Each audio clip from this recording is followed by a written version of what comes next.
Welcome to the Becoming an Awaretrepreneur Clan Chats format of our podcast. Essentially, what we're going to do here is almost role model a little bit of how things work in our Mentor7 clans, which is really where people get a chance to express what's happening for them in relation to one of the pillars, the personal or business, and they'll get reflections, and then they generally ultimately lead through to accountabilities. It's an ancient thousands and thousands of year old technique. In my hand is what we call a talking stick. And this is really, in a way, a chance for you to taste or witness what happens in that kind of a format and what we do inside the community. But for those just listening to it as a podcast, it's a chance to break the mold a bit and hear from a range of perspectives. And idea here is that when we sit in a small group or a clan, and why humans have done this for thousands of years is because we grow collectively through wisdom. That's why our networking meetings are called collective wisdoms, because my particular perspective on a topic can shift once I've had a deep understanding of others' perspectives, and B, reflections on my own perspective. And then the idea of the accountabilities is it sets me up to make some changes in my life or my business. So we're going to open up today. I've got some beautiful guests here which will each introduce themselves as we get into this format. And you'll be seeing this format come out from time to time in our podcasts under the name Clan Chats. There are some basic protocols, and one of them is that we want to hear from your personal experience, the I. So not necessarily philosophizing about the topic that comes up and concepts and abstract things, but really bring it back into your own personal lived and expressed experience. This is really important. And that allows the listener and each of us here to really understand it, because we can feel that it's from your own embodied learning, not just a free-form discussion around the topic, and that's powerful. The other thing is aim to be as transparent, vulnerable as you can. That also helps with the process. And then when you are invited to reflect on someone who's spoken, you're offering a reflection, and it's okay to go into a space where you may not have agreed or understood, but it's done with a sense of respect, a sense of benevolence. And the receiver of that is not to take any offense. It's just, okay, I hear that. There was something in the way I expressed that was identified, or sometimes someone will see an affinity or something in the reflection, and those will be short.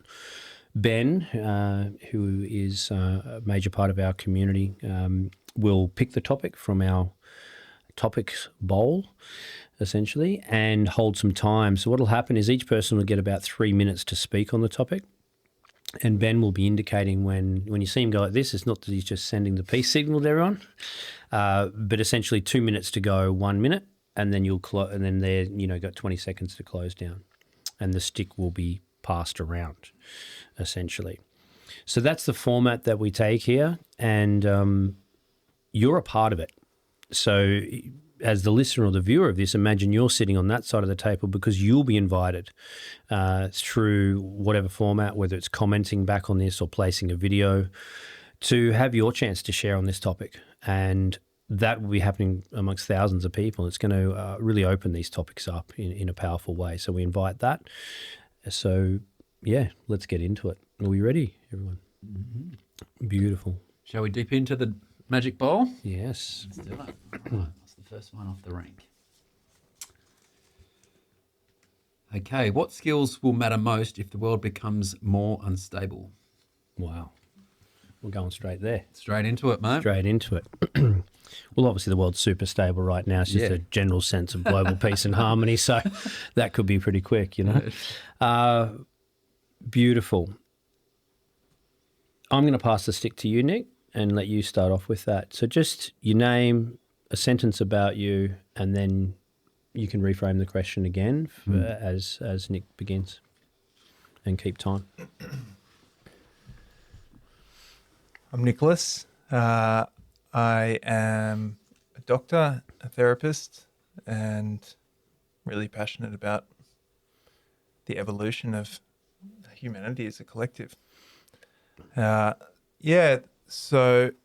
the question is, what skills will be important what was the wording? Will matter most. Will matter most. You know, I firstly want to start by saying I think everyone has skills that really matter in this situation. You know, if our world destabilizes in a major way, we've all got some gift to bring, every single person. And yeah, I don't buy into the matter most part actually, but you know, the first thing that comes to mind is collaboration, learning how to live together, learning how to resolve conflict on a person-to-person level is going to be essential. You know, when things destabilize, people get scared, they feel unsafe, and you know that often will bring out the worst in people. And to be able to relate, hold each other accountable, and navigate through challenges and conflict in a human, connected way is something that we haven't been practicing very well in the last few hundred years as things have been comfortable and easy. So I think these are skills that are going to be super important and that we need to practice and that we need to value to hold coherence as a collective and to not be divided into conflict and, you know, descend into hatred and, you know, a dog-eat-dog kind of Lord of the Flies situation. It's this togetherness and human relationship which is going to actually be super important. And yeah, it's beautiful that we're doing this and bringing this topic in this situation, because I think this technology of listening and understanding and sharing and challenging with respect is an essential part of that skill building. Oh. Yeah. Beautiful. So you can keep the stick and we'll do a quick round of reflections. And so the format here in the invitation, Bear, as you'll kick off and we'll move back towards me, is just what resonated for you in that. What's a reflection, just very brief on what Nick's had to say, specifically on his piece there. Yeah, I really feel that collaboration and working together and knowing that we are only as powerful as a group and understanding that we are not more than anyone else, and knowing that by collaborating and communicating is how we can win and be resilient together. I really I connect with that. Yeah, I totally agree about the collaboration. I feel like, and what you raised about conflict resolution, because inevitably under pressure, strong feelings arise, and when that arises, the ability to hear others and to be able to calm and create a space for conflict resolution, and the skills around that, I think, are going to be huge for us to resolve the challenging situation. Right.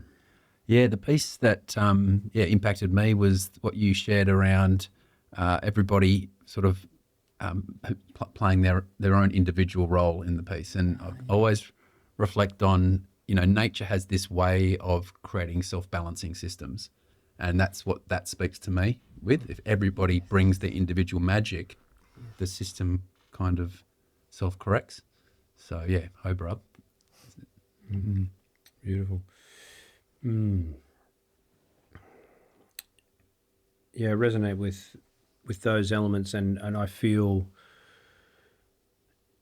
the challenge, really in what you're saying. I mean, it's a beautiful concept you put forward and it makes total sense, and I've got an affinity with it. I guess what I'm raising in my reflection is just how challenging that is, just how brutally challenging that is, even for you as an individual in your own life, for me to actually do that. and to embody that and walk that. And so I felt in myself as you spoke, wow, where can I step up to what you've just shared more? Where are the places in my existing relationships where that's required right now?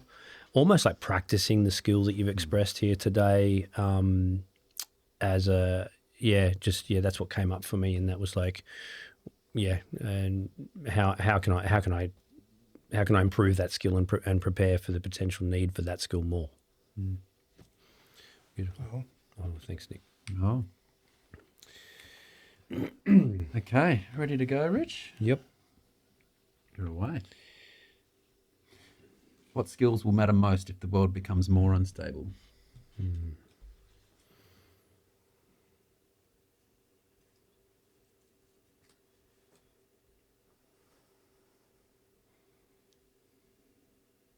Yeah, I feel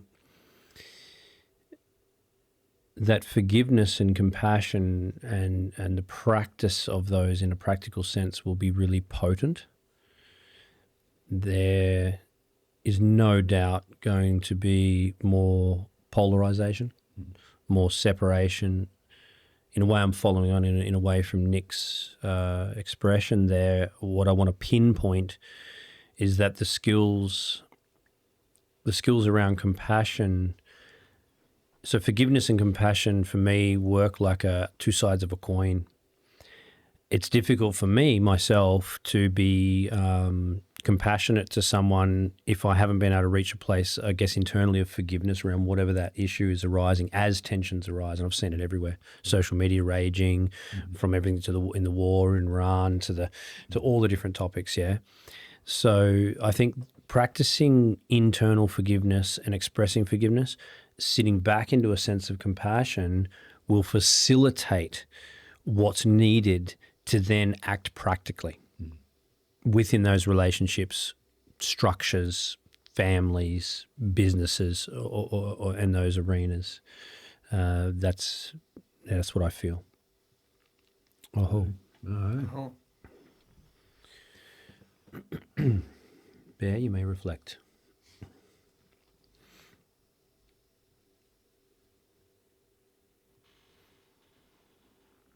I resonate completely with the fact of having compassion to others and really understanding others' emotion and putting the other person first and having the ability to understand from the other person,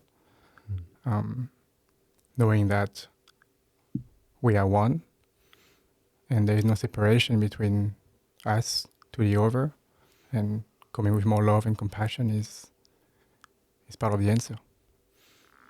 Oh. Yeah, look, I resonate with forgiveness.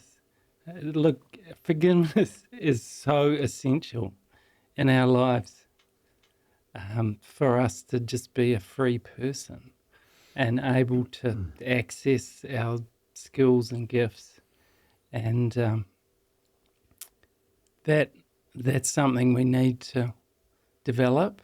And we get all these opportunities in our lives through in relation to our parents and relation to colleagues and partners and children and probably forgiving ourselves when we screw up, and just then being able to give that same grace and forgiveness to others with wisdom and kindness.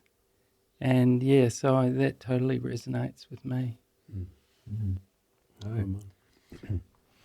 Yeah, I the idea of, not the idea of benevolence. Well, yes, the idea of benevolence. The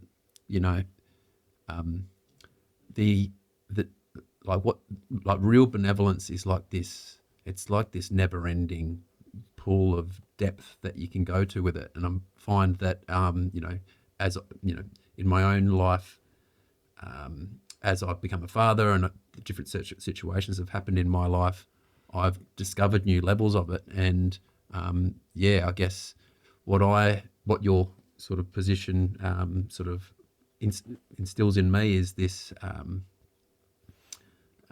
like where can I go to have deeper benevolence, even with those actors and people in the world that are not, they're controversial figures, people that may be out there in the mainstream media that appear to be doing things that are against our best good. Even they're a source where I can learn deeper benevolence. Oh, There's 100%. more understanding to come through understanding and experiencing it in my relationship to them. So, yeah, that idea of benevolence is an ongoing journey. Yeah. So, yeah, thank you for raising that and bringing up more questions. Yeah, that's it. Beautiful. Nick. Yeah, for me, compassion is foundational and it's complex. There are many, many faces to compassion, and I just want to ground it. In a practical way, compassion and forgiveness doesn't mean allowing. No. And it doesn't mean not setting up boundaries and structures so that doesn't happen again. No. And, we can understand the pain or the suffering that has caused whatever hurt has happened, and still, with compassion, set up the structures and boundaries to make sure it doesn't happen again, so that there's not more hurt to come. And I think, there's nuances and practicalities that, it's a deep exploration, and for me personally, and it's a valuable contemplation for everyone. Yeah. I love that, Nick. I really do. It's a super important aspect. And I guess as a facilitator here, I would want to point out that's part of the reason we do clan work, because you've just shared something that's actually shifted my internal understanding of my own expression. And that's what collective wisdom does, and that's why humans have done what we're now doing in a beautiful podcast format for thousands of years. Because I get to go home from here going, oh, that's right. It's not going to be just a consistent outpouring of the cup of compassion. It's going to be with compassion, let's construct something that can lead to a more balanced relationship. I love it. Beautiful. Here. Right. I'll have to keep my own time. Yes. I'll do this. I can pull this off. Ben, community manager for the Awaretrepreneur tribe, father and entrepreneur. Awaretrepreneur, budding Awaretrepreneur. Becoming budding.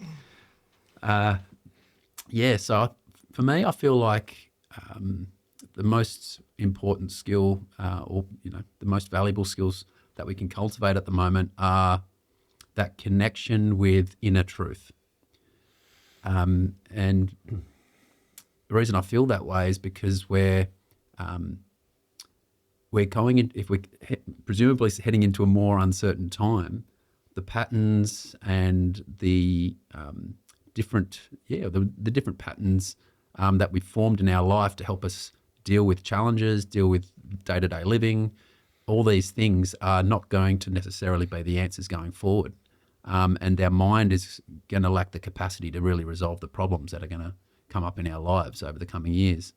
So we're going to be left with no choice but to be more embodied and find that place within us, which is our own source of truth that helps us make decisions that keep us in the stream of life and keep us in flow and help us engage life in a way that reduces resistance and helps us find what we need. So, the skill set for me is becoming connected to that, so that we can be guided into situations which we haven't been before, because we're going to encounter with more uncertainty. So, that's my sharing. Wow. Beautiful. Oh, Bear. I deeply connect with this, Ben. Is very similar to what I'm feeling. Also, it's this capacity to come back to ourselves and to focus on ourselves and focus on the good that we have in ourselves and having purpose and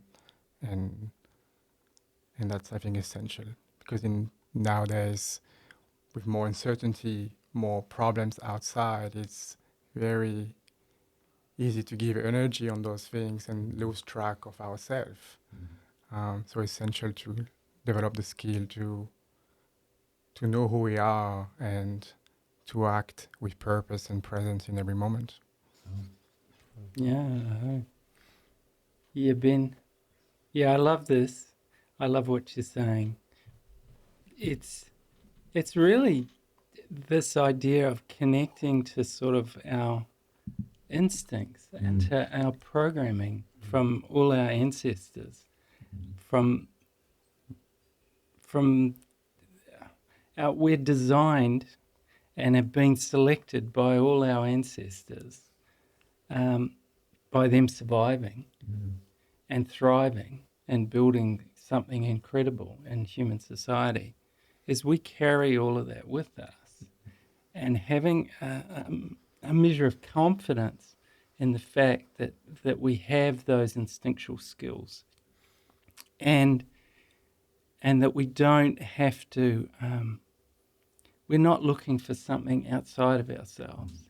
It's really about maybe looking in others for examples of what we already are, but we haven't developed.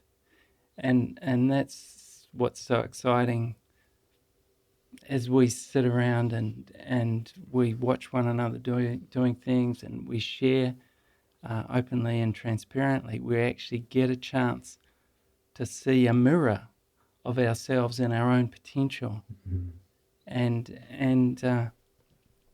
just having a sense of trust in the instincts and strengths that we've been given. And yes, I know I really resonate with that in a big way. Yeah, well, I feel like I need to add to mine now after hearing that. the courage to follow the instincts and the internal voice, because that's, often when we're cultivating them, we feel them and we allow our mind and the expectations and the conditioning and everything to overcome that and override it. So I'm just going to add that onto the end of mine. Thank you, Mud, for that. Oh, sweet. Oh. Wow. Well, as everyone knows, truth is, guaranteed, it's certified. You can look it up through ChatGTP on any topic, and if you're in doubt, there'll be fact checkers that can back it up. The challenge I think we're facing, and you brought something incredible to the table, is that truth itself has been destroyed in the recent years, and it's destroyed on a daily basis. 45 minutes ago, the war was over in Iran and the Strait was opened, and now it's not, and the truth of this and truth. So what is truth, and who has the truth and a monopoly on the truth? That's essentially been blown apart. And that's a part of the instability that the question's alluding to. But what you've raised is, well, when we can't find truth, where's the place to look? And you're saying, well, go back in here. Martin backed it up with the instinctual elements. And one of the things, and again, it's indicative of what we're doing right now and why we do that work, is because truth is relative. And there might be universal fundamental laws to things, but essentially truth is a belief system that's been embedded and reinforced enough that everyone's in agreement on it. And so if that's what truth, and we saw that, it's like, we see it all the time now. It's blatant. So that's why people are searching for, well, hang on a minute, what do I believe? Coming back into the internal, then finding that support mechanism that's tied to values, that's tied to something that you know from the internal, formulating that truth base, and then being able to work within a collective or a community that strengthens that in a way that's not harmful, that's supportive to the many. It's almost like we need to redesign what truth is at the moment, and we're going to need to be even more vigilant as the world becomes less truthful, more unstable, and it's going to be much harder to know what to believe and what not to believe. So thank you for raising that. That's a beautiful reflection. Yeah, thank you. Yeah, I love it, Ben. Yeah, I went into the vision of what it looks like when people in their truth can sit and meet, and what happens there, and the collaboration. That's where collaboration happens, when you're not needing to prove yourself, and you can be confident and trusting in what you know and what you feel, and the other person can too. And it doesn't mean you're going to agree, but there is a settling back and an openness to hearing another perspective, and it's also where one's true gifts can emerge, when you're in tune with your own truth, and you're confident and trusting in that. That vision of how that collaboration can happen when everyone is working towards understanding their own truth, and we can support each other in accessing our own truth. And, that's kind of an essential ingredient too. This conversation is helping us clarify our own truth through the reflections. Yeah. Yeah, I had a vision of whittling when you were saying that. Like, you kind of, each reflection creates another whittle, and just like refinement and cultivation of what my actual core truth is. And it's like a moving target. It's kind of like I'm getting it more and more refined as I hear more reflections from people in my world. So, thank you, brother. Yeah. Hey. Martin's up. Yeah, Martin Hume Cobb. Yeah, I'm a mentor for relationships and creativity, and yeah, my thoughts on this. I feel like a really key skill that's going to have to happen is that we find a way to reconnect the male and the female in healthy relationship, because really that's how we've built this incredible human enterprise, and it's created all this abundance, and to the point where we don't need each other. And so people are becoming more and more isolated. And when things get more difficult, there's the opportunity for us to be more dependent on each other. But for that to happen, there needs to be a reconciliation between men and women, and the male and the female, whereby they learn to respect and love their different strengths. And that's how we'll be able to thrive and survive. And literally, that's how we make children. And children are our future. And we need to, because all the birth rates all around the world are just plummeting. And that's due to this separation. And so learning, for men and women to seek to understand each other and be compassionate and respectful of difference, and see, in fact, that they're complementary, not contradictory.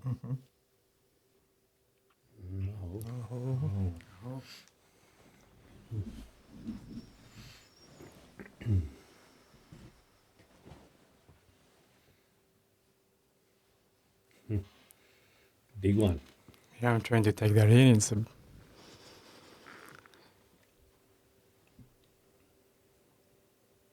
beautiful to notice this connection between man and woman, and the role of the man of hunting and providing, and the woman to dance and to care for the children, and really honoring both of those gifts, and honoring our children, and letting our children free, and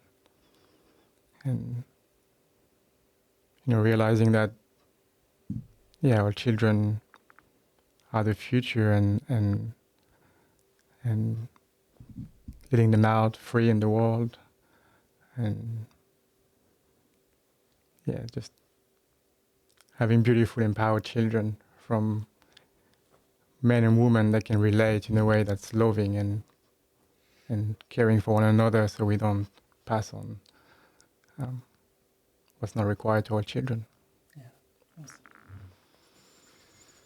Martin, sometimes one of the ways I refine my truth is that sometimes I hear something that is so simple and feels so right in my body that it's like, that has to be true.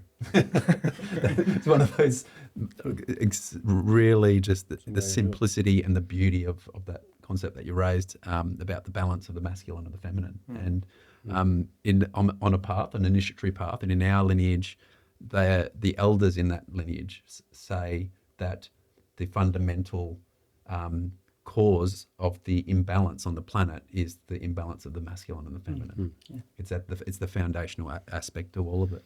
So, ho brother, to once again, foundational, fundamental truths in life coming through you. Ho. Yeah, wow. Well, I want to speak directly, as I had mentioned in the protocols, part of what the beauty of these clan chats, and considering this is the first one, it's okay. As we go deeper into the I and my personal lived experience, and there brings forth such a magic here as well. So I hear those words and I'm here sweating and squirming, and a part of me is formulating my response and how I love the male and female together and all that. But there's another part of me going, well, you know, I got 16 years of battling through marriage, dealing with my trauma, my egos. You know, I got 3 children, times of connection, times of separation, all the rest of it. And when I look at what you've shared through the lens of the truth of my own experience, yes, it resonates. And yes, I find it extremely fucking challenging. And I have an anger under the challenge I'm just connecting with now. And it's like, it's kind of like I feel betrayed. I feel ripped off. Mm-hmm. I feel like I should not be having the struggle that I have in the deeper relating of the male and female. Someone should have been teaching me, and they should have been taught, and they should have been taught, and they should have been taught, and they should have been taught, and they, you know, I still want to sit them. Now, luckily for me, and through this beautiful tribe that we're creating, I've recreated that. You're an elder of mine. I get to sit and clan like this regularly and understand my inner process, but that's not the common experience, yeah? And the only reason I'm even able to claim a tiny amount of understanding of what you're saying and a little bit of embodiment in my own marriage and my life, if I'm being completely realistic, on the scale of where I'd like it to be, to where I actually am, at least, you know, I know I'm on the path, is because I've had that around me. But I do feel pissed off and betrayed that it's not something that was just naturally given to me and handed down like it has been in many ways. Instead, I'm given the opposite. I'm given 30-second social media posts that are convincing me that, you know, my partner's a narcissist and basically I should just focus completely on myself, which kind of has an irony to it. Do you know what I'm saying? And then, you know, we're a business related thing. I don't see any support in the business world for keeping marriages together. I'm just not feeling it. I know we're bringing it with what we're doing. Yeah. So I just had to express that. I just got really, first of all, self-critical, but then I was like, well, hang on, why are you this way? Why has it been such a battle? And where is all that multi-lineage support around healthy functioning between the male and female? And I'm calling it in. I know that we're doing whatever little part we can, but thank you. And huge apologies to my wife as well, if you're listening to this podcast, about all my failings and shit. I definitely want more union, that's for sure. Touched the tender spot in me, Martin. Well, it's the tender one. Yeah, just, you know, separating from the mother of my child just over a year ago, it's painful. You know, the pain of not knowing how to do relationship in a healthy way. And it's a confusing time. It's a shit show of like what it means to be a man, what it means to be a woman, what it means to be in relationship in a healthy, balanced way with differences respected. Yeah. Like, what does that even mean? We don't know. Well, I don't know, I'm learning, I'm fumbling my way through. And it's, the social media, I don't know, it seems like in my community, every second person is a relationship expert and a relationship coach. And there's concepts and ideas, but I don't see them working very well. The rates of separation is ridiculous. It's ridiculous. And the children are the one who have to bear the consequences of that. And it's painful and it's sad and it's confusing. And totally agree that it is essential to a healthy, functioning society that we know how to relate with the opposite sex. And we I don't know if we'll ever fully understand the opposite sex, but the willingness to understand, I think you said, the real Seeking to understand. seeking the commitment to try to understand and to really do that. I think, that's what, for me, that's a huge key. Yeah. Oh, well, thanks, guys. Beautiful. Thanks, man. Hey, Martin, just on the next clan chat, just sort of tone it down a little bit. Right, we've got to Give the rest save of a us little a Sorry about bit. that, guys. So, click like and subscribe because we will obviously unfold all the answers to all these later. Next week we've got 5 Martins sitting Yeah. there. Bear. Bear Olive here. I run a financial advisory firm. I'm an adventurer, father. And so let's reflect on the most important skill for an uncertain future after everything that's been said already. And what's present for me is the ability to cultivate sovereignty.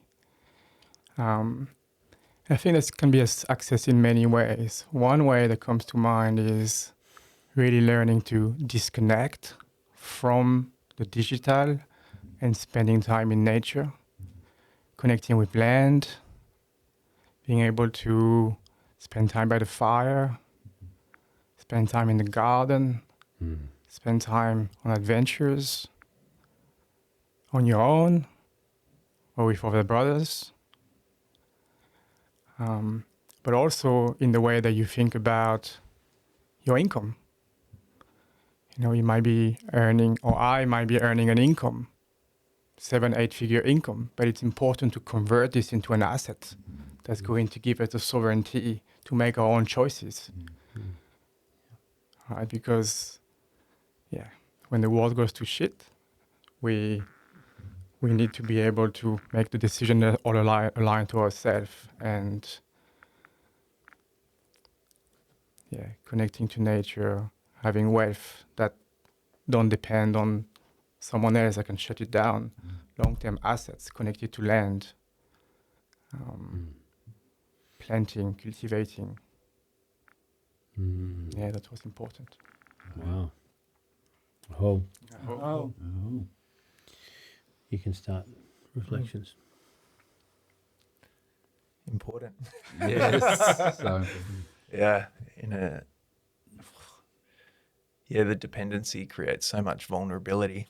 It's like if you're outsourcing your truth and then the truth turns on you, you're in trouble, and the resilience in sovereignty of being able to be self-reliant, and I'll expand it, community sovereignty. How can communities and collectives of people be sovereign together? Wow. right. You stole mine. Hey, just at the end. I love the two sides of you, and I guess it's a part of as well what you're doing. And those of you who haven't seen it yet, look up Bear from Miracle Mint on the Become an Awaretrepreneur podcast, because you'll know what I'm talking about. You spoke to that deep sense of sovereignty as a connection to like land and nature and connecting, and also to the concept of, hey, from the financial perspective, how are you organizing that? Where are the assets to create the sense of sovereignty and freedom? Yeah. And I love you spoke to both. For some of the listeners, both of those are available. For some of the listeners, they're way invested in one. Maybe they've got many, many assets and completely disconnected from a sense of community connection and sovereignty through what you're saying, relational sovereignty. Others might be the other way. It's like, well, I'm never, I'm not earning 5, 6, 4, I'm earning no figures. So I'm not going to be following the get rich poor dad model and having assets so that I can be fine and protected. So I think for everyone, though, you've offered something. So if I can't get the asset wealth, I can go to the simplicity of walking out into the forest, connecting in myself, and knowing that I'm the wealthiest person on the planet. For myself, it's in tribe and clan. Obviously, that's what we do here at Awaretrepreneur Tribe. For me, the fact I can count on two hands people that truly love me, would go to the end of the earth for me and back, and I'd do the same for them. I'm done. You can put as many 7, 8, 20, 24,000 figures you want on it. Yeah. That sovereignty for me, when shit really hits the fan, is who can I turn to, who's got my back, and who can I really trust and rely on. Yeah. And I encourage you, myself, I've spent years cultivating that, and I encourage everyone listening. It's time to build sovereignty through connection. Definitely go and check this man out as well. Learn about your financial sovereignties. But yeah, what a really cool way you kind of brought those two sides together. That was very Awarepreneurial of you, actually. Beautiful. Oh, brother. Yeah, Bear. What you spoke is so true for me. It rang so much true, and I had an experience recently which I wasn't expecting, which is when I transitioned out of my business recently, as you know, and something happened when I transitioned out internally that I wasn't expecting. And it was when I pivoted my attention from how can I increase my income to how can I live off less, and how can I sustain myself and my family with what I've got, and not have to be driven by the financial incentive. My internal state completely shifted. It actually, my increase in joy, happiness, and fulfillment in life increased. So that's how I know what you're speaking to is totally true. It's the demands of the pattern that we have. It's like a collective conscious pattern, right? Of having to earn more money just for the sake of earning more money. It's actually a pattern that keeps us from actually fulfilling on or stepping into our full power and our full autonomy in this world. It keeps us. It creates a distraction in some way from what we really want to do at a deeper core level. Invite you into from what I. Thank you. Oh, yeah. So every now and then create a distraction for me, definitely a massive distraction. I can't believe it took me 22 years in business to figure it out, essentially. So thank you for your sharing. Yeah, that was amazing, Bear. Yeah, I love that really unique balance of super practical wealth generation and this desire to build connection with nature, and using sort of connection to land and assets as a way to bridge the two, and sort of the idea of wealth generation in relation to land and our relationship with it. But what I'd like to just add to it is this idea of wealth is I'd like to propose this idea of wealth of wisdom, that ultimately the ultimate wealth we can have and whereby we gain sovereignty is through wisdom, and that then we can apply that wisdom into our financial situation, our relationship situation, the practical things, and to seek after wisdom. And that wisdom's there in all of those different areas, if we just look for it, it's being revealed to us in nature. It's through the relationship of all the different elements inside an ecosystem, and just in the way that males and females get together, that whole thing. There's just so much wisdom required in that space. But in that space, so much wisdom is revealed through engaging with that. And so, I just want to propose this idea of the wealth of wisdom and gathering a treasure box of wisdom. And the beautiful thing with that can then be a legacy that you can give to your children, that you can give to the people who are close to you. And that's something they can then take and build wealth in their lives. Beautiful, Martin. I love this idea of wealth as wisdom and giving this to our children and collecting more wisdom throughout the journey. Thank you. Oh, beautiful. Wow. This is cool. This is really cool. As a co-founder, Martin's also a co-founder. He didn't mention that, but this is... And Martin, look, I love the way you wrapped there, because as this podcast, the Becoming an Awaretrepreneur podcast, evolves, not only are we having clan chats, which you're experiencing now, but we're going to be having the Eldership Council.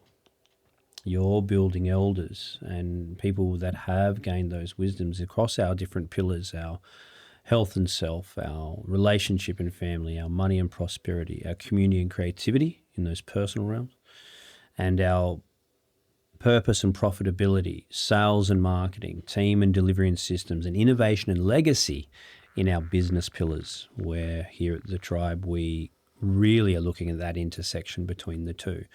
So this podcast will be a place where, and I know certainly for you, I remember way back when you were starting to do the wisdom, what was it called? The Wisdom Lab. The Wisdom Lab. I remember that day you sent me this YouTube video of you in the Wisdom Lab, and I just had this, I get ideas every now and then, vision, and I was like, wow. And then now here we are today. Yeah. Those of you that have already joined the Awaretrepreneur Tribe will know that we've got a wisdom bank in there where different excerpts of this and other elders and amazing people are deposited in there on a regular basis. So I really, it was almost like a perfect segue. I promise you, we didn't script this. We've got absolutely no idea what we're doing. It's first time.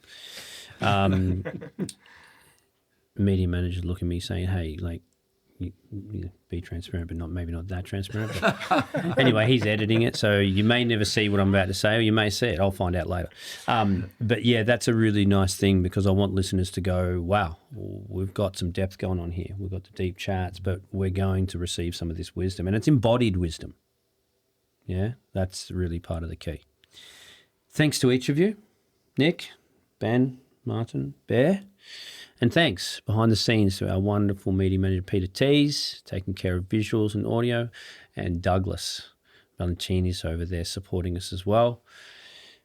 See you on the next Becoming an Awaretrepreneur Clan chats, or whenever we see you.